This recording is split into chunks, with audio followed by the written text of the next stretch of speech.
Hello there. Allow me to start by sharing a bit about who I am. Once upon a time, there was a man named Jack, a 42-year-old soul residing in a quaint little town nestled in Ohio. Life has unfolded in a rather understated manner over the past few years. It's just me and my stepdaughter, Kayla, nestled within the walls of this old house. 3 years have slipped by since Sarah, my beloved wife and mother to her, departed from this world. Cancer is a harsh reality, as I'm sure you can understand. Since that time, I have been striving to nurture Kayla all by myself. At the age of 19, she finds herself immersed in the vibrant atmosphere of the local community college. The journey has certainly been fraught with challenges, to put it mildly. In the heart of our daily grind, I toil away at the factory for long hours, striving to keep our dreams alive. Meanwhile, Kayla has taken to the diner, picking up extra shifts to lend her hand in our shared journey. We navigate through it all. Yet, there's scarcely a moment left for mingling or romance.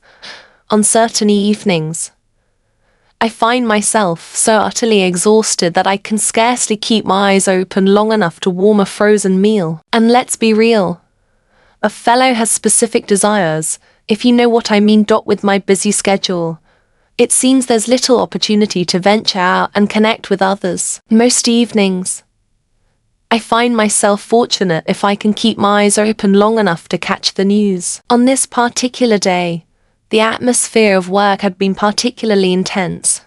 One of the machines faltered, and our boss was relentless, urging us to restore production to its rightful course. By the time I arrived home, I felt as if I were coiled tighter than a spring, brimming with energy and anticipation. As Kayla toiled away at the diner, I sensed an opportunity to enjoy the solitude of the house, if only for a little while.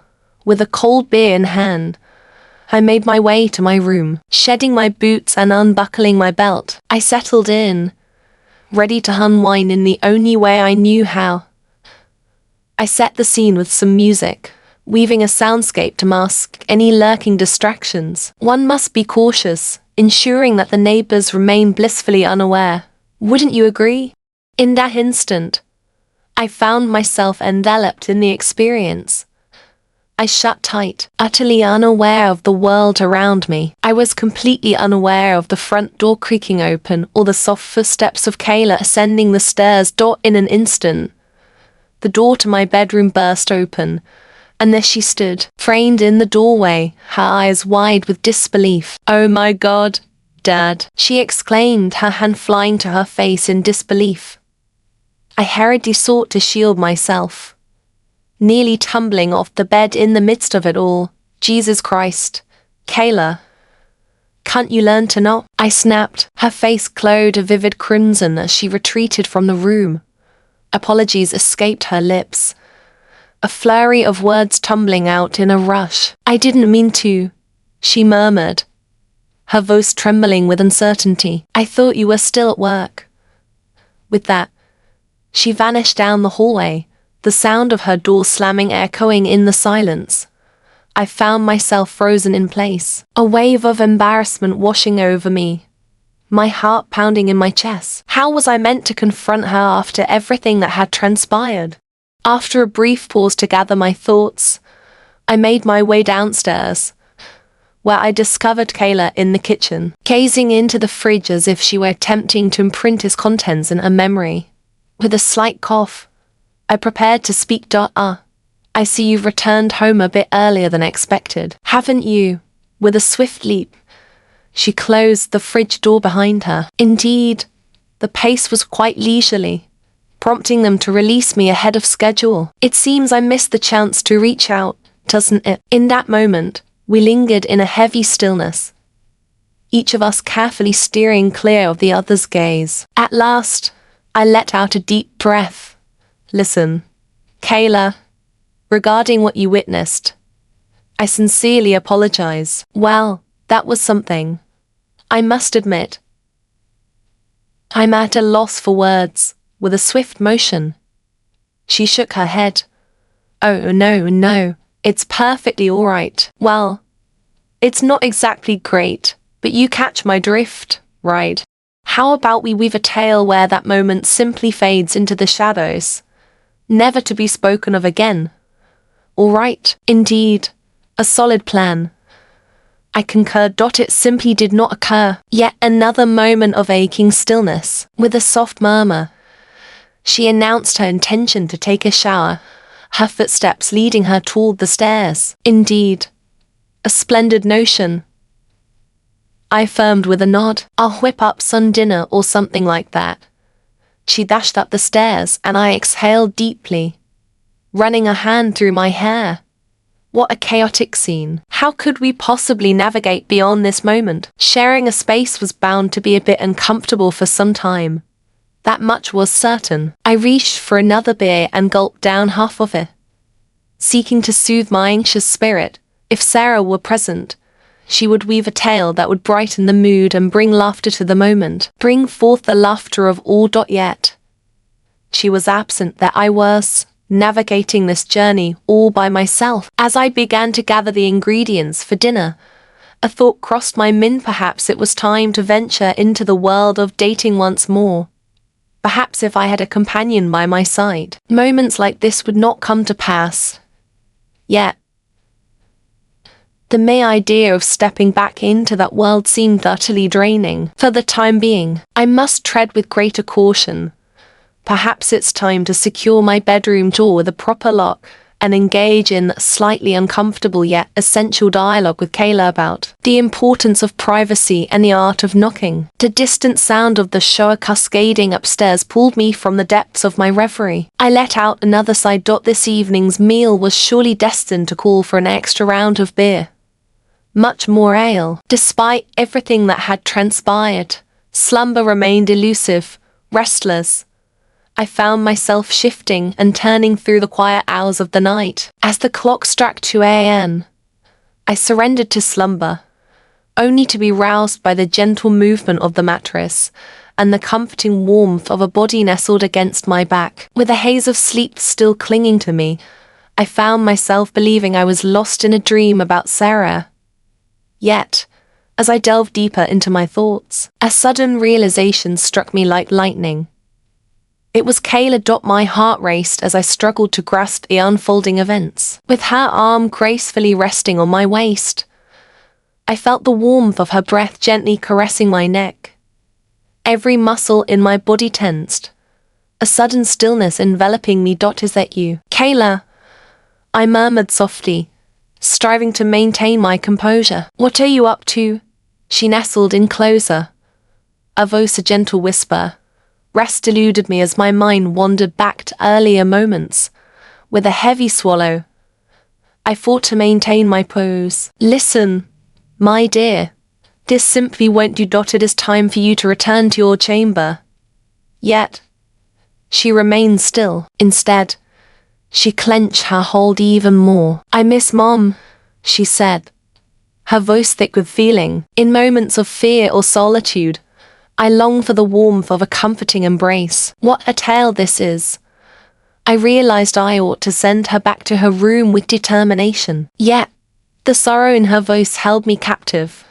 Both of us had been wrestling with the solitude that followed Sarah's departure, and perhaps this was Kayla's way of finding solace. With deliberate care, I pivoted to meet her gaze. In the dim glow, a tears glistened on her cheeks, and a deep ache settled in my heart for her. I miss her too, my dear, I whispered gently. Yet, this isn't the path to take. She nestled her face against my chest, her shoulders quaking with unspoken sorrow. With a moment of uncertainty, I reached out and wrapped an arm around her, offering a gentle pat on her back in a clumsy effort to provide some solace. It's all right, I whispered softly. We shall navigate this journey together. We lingered in that moment, Kayla softly weeping as I sought to comfort her, careful not to overstep any boundaries. At last, her breathing grew steady, and it dawned on me that she had drifted off into slumber. With a gentle sigh, I delicately extricated myself from her embrace and rose from the bed with tender care. I cradled her in my embrace. She felt diminutive and delicate, and gently brought her back to her own room. As I tucked her in, she stirred ever so slightly, a gentle reminder of the warmth and comfort of the moment. "Father," she whispered with a hint of drowsiness. "Hush now. Drift back into slumber," I murmured softly. "All will be well." In the quiet of my room, I perched on the edge of the bed, my head cradled in my hands. Chaos reigned as events unraveled before my eyes. In our time of need, we sought guidance, the kind that could lead us through the shadows of grief and loneliness, helping us find a healthier path forward. At the break of dawn tomorrow, I have made a promise to myself to begin the search for a family therapist. We could no longer continue down this path.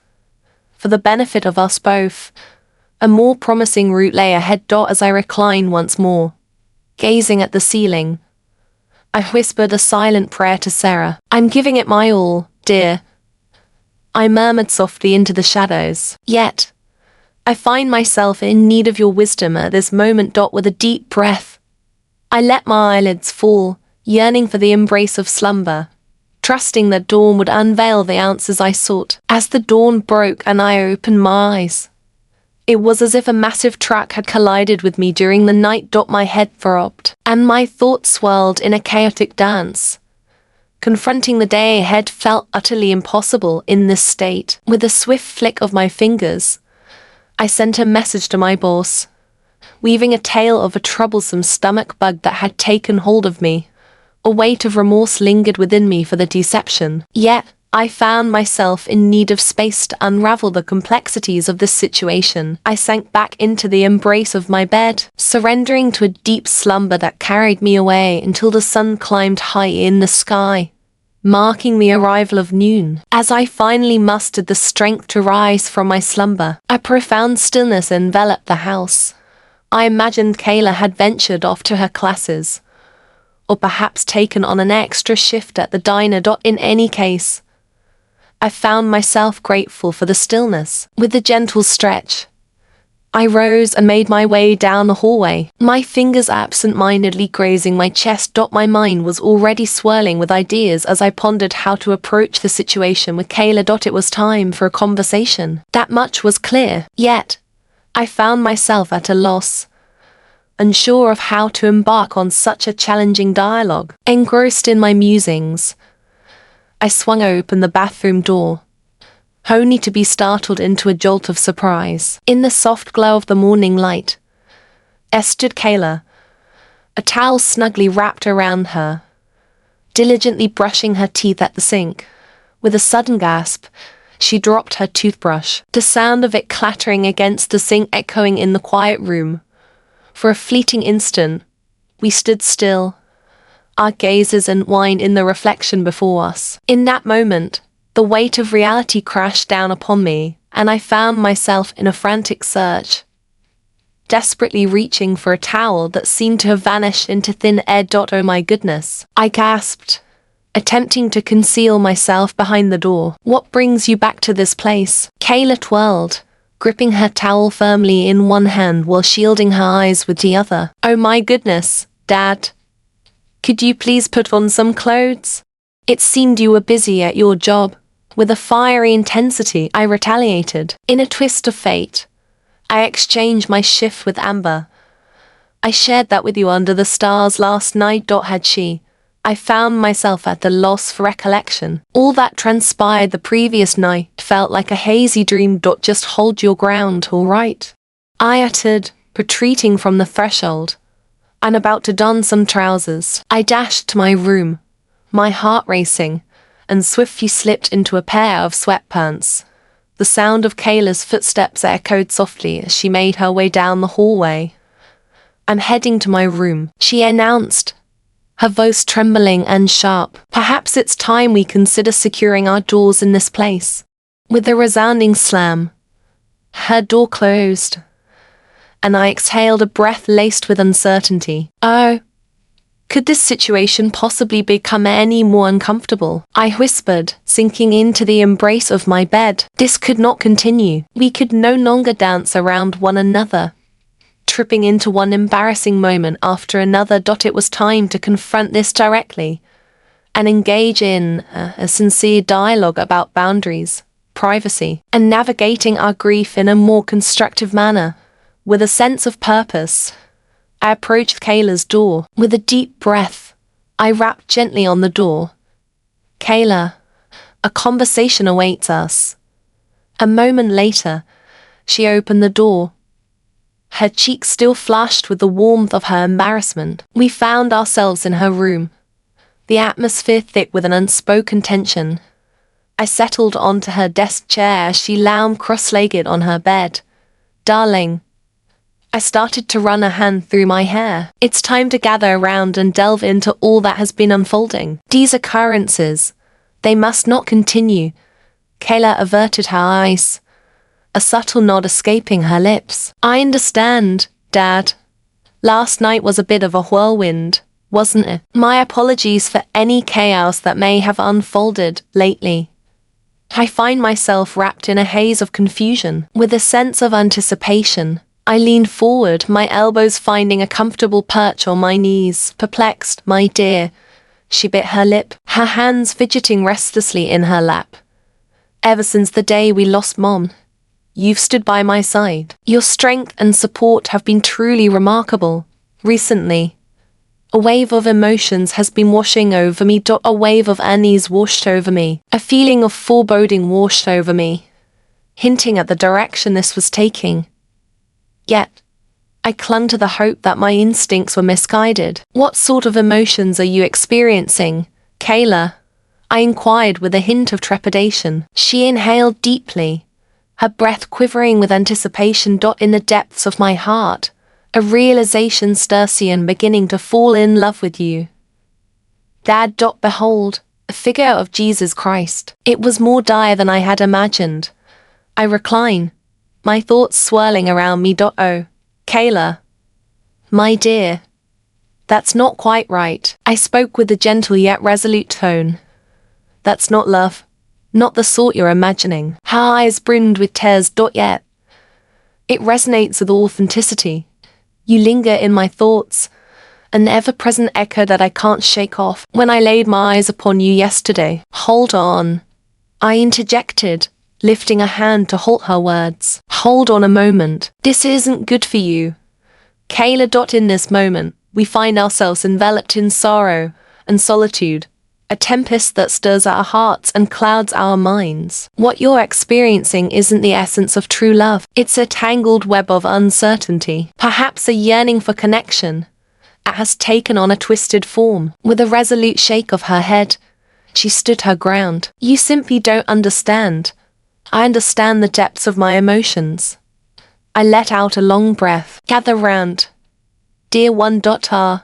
My dear child, I am your father, or rather, your stepfather. Yet, I have nurtured you from your earliest days. What you are encountering is known as genetic sexual attraction. In families, especially after time spent apart, certain things can unfold. Yet, this isn't true love, and pursuing it would wound us both profoundly." Her face twisted in sorrow as tears cascaded down her cheeks. What should I do now? Simply overlook my feelings? I settled down next to her on the bed, mindful to maintain a respectful distance between us. "Absolutely not. Let's not overlook it. We're on a journey to find you the support you need. Expert guidance awaits. A companion to guide you through these emotions in a nurturing and secure manner." With a gentle sniffle, she brushed away her tears. "You might see me as something repulsive and shattered. No. Not at all," I replied swiftly. "You are neither repulsive nor flawed. In this moment, we find ourselves entwined in a web of pain and uncertainty, mirroring each other's struggles. Yet, we shall unravel this mystery side by side. Not in this way. Together, we shall navigate this journey as a father and daughter, hand in hand." With a moment of pause, I softly placed my hand on her shoulder. "My heart is filled with love for you, Kayla, as my beloved daughter. That will remain constant. But the allure you sense, it's but a fleeting illusion. We must confront this issue immediately. before it leads to any enduring consequences. With a hesitant nod, she felt her sniffles begin to fade away.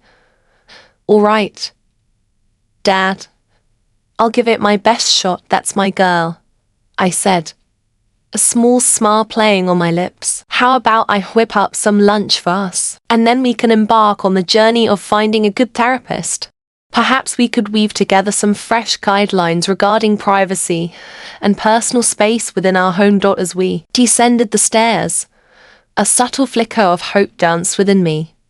The path before them was fraught with obstacles, yet at least all was laid bare in the light of day. We can start to mend and progress onward, though the path ahead may be challenging.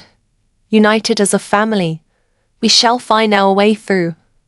With clear boundaries firmly established, we would discover a path forward.